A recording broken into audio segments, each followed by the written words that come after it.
Hey, Dobby here, and in this video I'm going to show you how to replace the rear seat belt in this 2006 Suzuki Wagon R. The reason we're replacing the seat belt is because a lovely doggo gave it a chew, as you can see here. We've got two screws we need to remove, so two Phillips, one here and one here. We'll start by getting them done. Fairly easy to get out, just unwind them with a normal Phillips screwdriver.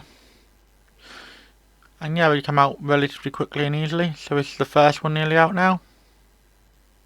Now it's out and fell on the floor. Here's the second one we're working on now. Nice, quick and easy to get them out. Next we need to remove this little plastic cover to reveal two E14 bolts. Again, they come out relatively easily. Just grab your ratchet and pop them off. Make sure you go in the right direction, always helpful. That's the first one off. Now we'll move on to the second one. I had to adjust the camera here just so I could get a good grip, just so it can be quite tight. And once you get them out, we just need to work them out. Here I am, just putting a socket on and running them out by fingers. And this is the bit that holds the seat back when it's in place. So, fairly easy. You need to remove this to get the actual cover off. Otherwise it makes it impossible. And yeah, so this one, once this is out, we'll remove the little bar. Once we get this last bolt out. And yeah, now the bar's out, as you can see here. Now we need to remove some push pins from the trim. So we'll put this first one out, just pop it down, and the second one. This is along the boot slam panel here, so we need to get this one out first. There's 4 of these in total. So as you can see, I'm just using my lovely tool to pop them out. I do have some trim tools, but I just couldn't find them at this point. My toolbox is in the middle of being rearranged, so to say. So yeah, just pop this last one out. There's also 2 down the back, between the spare tyre and the boot seal itself, so you just have to pop those out. That's the first one out. Sorry, the camera angle a bit dodgy here. And here's the second one now. Again, these pop out, just push in and pull out. Pretty handy, these little push pins. I will replace all the ones that are damaged and broken as I go. And now we get the slam panel out, and that's out. We've got 2 more along the edge of the inner trim and the boot, so we're just on the bottom here. And yeah, that one's broken. I'll replace that. And then use my lovely work light that was in the last watch in the toolbox I did. And yeah, here's the second one. Just pop it down and pry it up, in case you didn't know how to remove them. Here we are in the passenger's footwell. We're going to pull up this piece of plastic. There are a couple of push pins in it, but they've already been taken out. But as you say, just lift it up and it pops out the way. Now we're going to start removing the last of the rear panel here. So we need a tool to just get in there to give us a bit of leverage so we can get our fingers in behind it to pop it out. There are a couple of push pins in the back of it that you can't see, but once you get it popped out, it will pop out nicely like that.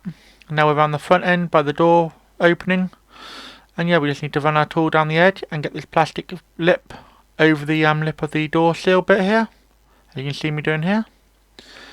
Just work your way down, making sure you get it all the way down, and this will give us access to most of the seatbelt components we need to get to, at least the ones in the boot. Once it's off, just give it a good gentle wiggle and you can see it's all loose, and that will pop it out. And now we can move on to the next part, which is removing the bits under the seat. Now we're looking at the passenger seat here where we need to remove it. So using my lovely little pry bar here, I'm going to twist this little screw out. It's one of those plastic push down and pull out jobbies. So you twist it like this, and then once you get it up, you get your little pry bar underneath it and you can pop it out. I think I'd use a bigger pry bar here because it wasn't coming out with this little one. So I get my big boy back on it, my little tack lifter. And like you said, pop it out and it'll go flying and never to be seen again. I'll have to replace that one too. And once that's out, just loosen it up from the actual plastic housing itself. And then there's a screw, a Phillips screw underneath the other side, what we need to start removing. So we just work this out with a screwdriver. If I had my right angle screwdriver, it would have made it easier, but once it's out. And now we need to start removing 2 E14 bolts. The first one being down here. So just work it out with the ratchet, and it'll come up relatively quickly and easily. They are Loctited in, so they are quite tough, but it doesn't take long really. And that's the first one out. And now we're moving on to the second one once I've removed the last bit of plastic trim.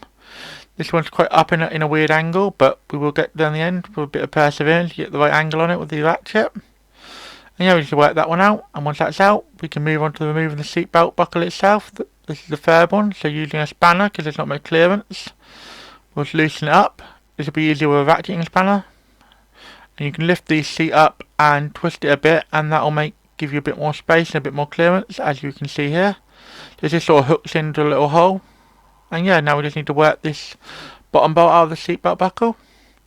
It does take a little while, but it does come out relatively quickly and easily. These aren't Loctited in, but they're still quite tough in there. With that removed, we can move on to the next part, which is the upper part, which you've got to pop this plastic tab up, and then it reveals the bolt. And again, this is just a 14mm bolt, what we need to remove. They are quite tough, but with a little tap, the ratchet gets it going.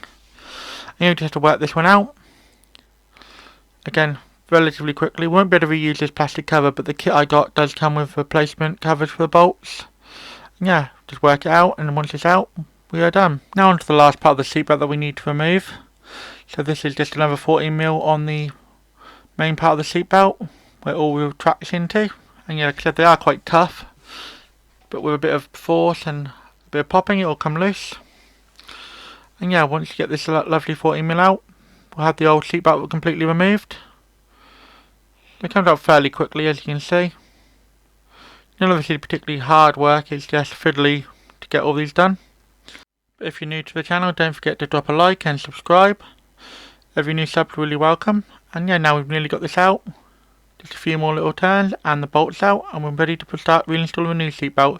So here's the new seatbelt buckle that we're going to be reinstalling, should I say.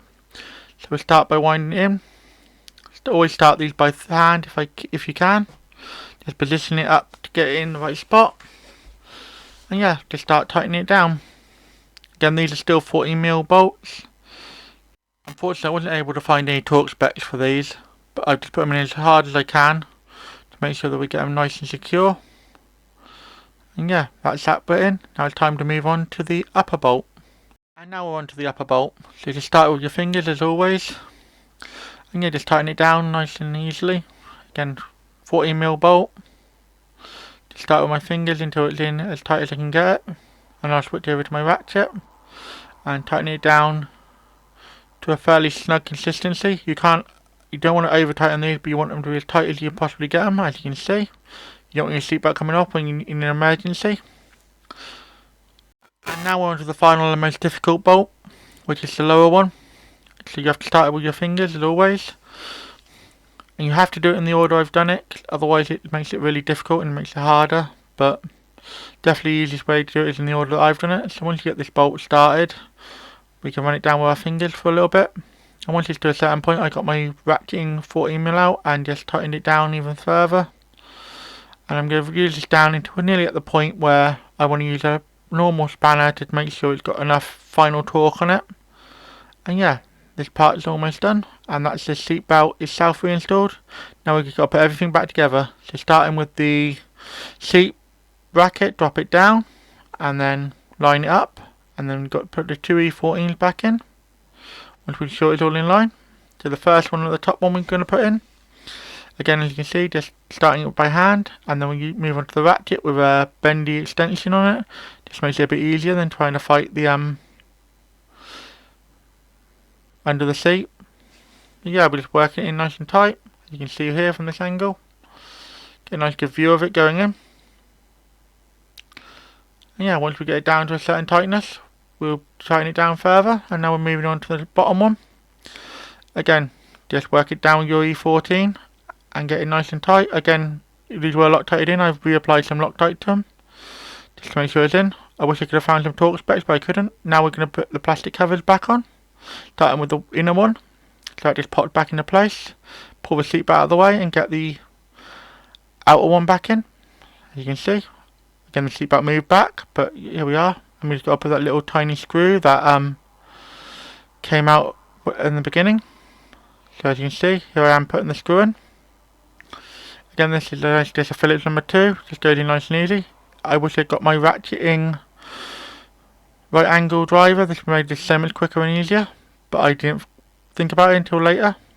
You can see this is getting nice and tight now. And that's that part back in, and we're ready to move on to the next part. Now it's time to install the rear interior. So again, just line it up, get it into somewhat of a position. You haven't got the outside bit on, but that part's in roughly in the right place. And with a bit of fiddling and adjusting, we'll get in, move on to the next part in a moment. Then once we've got this part all happy and we're happy, we'll move on to the inside of the passenger's door and get this lovely trim clip back in place. Now I've found my plastic trim tool. Just lever it over the edge of the door sill here, as you can see me doing here. It goes up fairly easily with this plastic tool. Just get it in there and it just gives you enough leverage to get it round the edge. Yeah, it goes on relatively easy.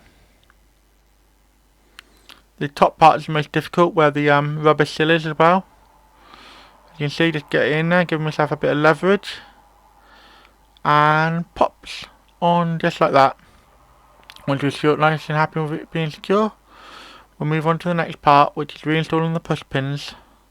The key to this is to get it lined up. So as you can see, that's the hole we need to put the pin in. I'm just line it up and give it a gentle tap, and it will pop nicely into place. And once that part's in, we can start reinstalling the two lower push pins. So here's the first one going in. Just pop it down and push it in, and then we'll move on and put the second one in. These do reinstall relatively easy. Sometimes it can be a bit fiddly like this one is, but once you just push the pin down, you'll get it in nice and easily like that. Sometimes you have to remove them too out the middle, but that's in now. So that's the two in there. Now we'll reinstall the slam panel and get the all the push pins reinstalled in there. So just a few more to go now. As you can see, they're all back in the right place, as are the ones down the as are the ones going in now for the bit between the spare tyre and the boot. So that one's in. We'll move over and put the next one in. It is not a very difficult process, it's just a sort of a long-winded one. Now we're going to put the two E14s in the part that holds the seat back. So yeah, to pop these in. Start them by hand as always, and then just tighten them down with your ratchet. This is one of the new ratchets I got in my Christmas tool haul. Pretty handy ratchet, I like the shape of it. Yeah, we'll just work them down, and once they're tight, we'll move on to the next part. We've just got to reinstall this plastic cover quickly. And now we can move into putting two Phillips screws back in. So we'll start with the one furthest back, closest to the boot opening. And yeah, just tighten it down with your screwdriver. Again, you know once they're tight enough, you can't turn it anymore. As you can see here, that one's in. Just about now. And yeah, we'll move on to the other one. So this is the one at the top. Yeah, just tighten it down nice and easily. As you can see, the seat belt is going through there. It slipped off a bit there, but we get it nice and tight. And once that's in, we just got to put this lower piece of plastic in. But you remember to hook this piece of plastic under the front part and give it a good tap down, and that's reinstalled. And that's the seat belt all changed and everything back in the right place. And as you can see now, here's the seat belt working. Nice retraction. And yeah, everything's working as it should. It clips into all the buckles nice and easily, as you can see here. And yeah, that's how you change the seat belt in this 2006 Suzuki Wagon R. If you enjoyed this video, why not drop a like? Any questions or feedback, let me know in the comments. I normally drop 2 videos a week, so if you haven't subbed to the channel yet, you should, and then you'll never miss another video. Do you know anyone else who would enjoy watching this video? Then feel free to share it with them. Thanks for watching until the end. Have a sensational day.